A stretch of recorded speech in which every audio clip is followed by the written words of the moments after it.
மடம் அறக்கட்டளை வக்ஃபோர்டு தேவாலயம் இனாம் இடங்களில் குடியிருப்பவர்கள் சிறு வணிகம் சாகுபடி செய்பவர்களின் கோரிக்கைகளை வலியுறுத்தி மயிலாடுதுறை இந்து சமய அறநிலையத்துறை அலுவலகம் முன்பு தமிழ்நாடு அடிமனை பயனாளிகள் குத்தகை விவசாயிகள் பாதுகாப்பு சங்கம் சார்பில் காத்திருப்பு போராட்டம் நடைபெற்றது.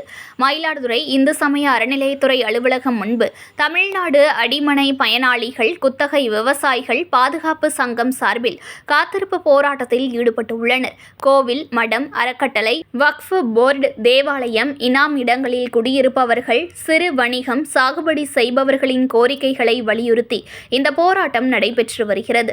சங்கத்தின் மாவட்ட தலைவர் ராயர் தலைமையில் நடைபெறும் போராட்டத்தில் மாநில செயலாளர் சாமி நடராஜன் உள்பட 500க்கும் மேற்பட்டோர் கலந்து கொண்டுள்ளனர்.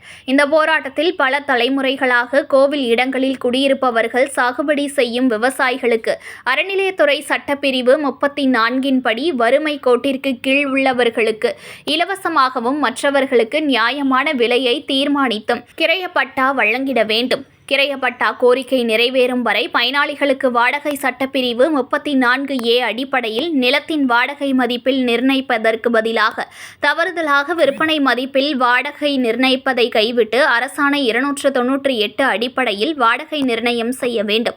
சாகுபடி செய்து வரும் விவசாயிகளின் குத்தகை உரிமையை பறித்து மறியேலம் என்ற பெயரில் ஏலம் விடும் நடவடிக்கையை கைவிட்டு பல தலைமுறைகளாக சாகுபடி செய்யும் விவசாயிகளுக்கு RDR பதிவு செய்து கொடுக்க வேண்டும் உள்ளிட்ட பல்வேறு கோரிக்கைகள் வலியுறுத்தப்பட்டன. செய்திகளை உடனுக்குடன் தெரிந்து கொள்ள லைக் பண்ணுங்க, ஷேர் பண்ணுங்க, சப்ஸ்கிரைப் பண்ணுங்க, மறக்காம கமெண்ட் பண்ணுங்க.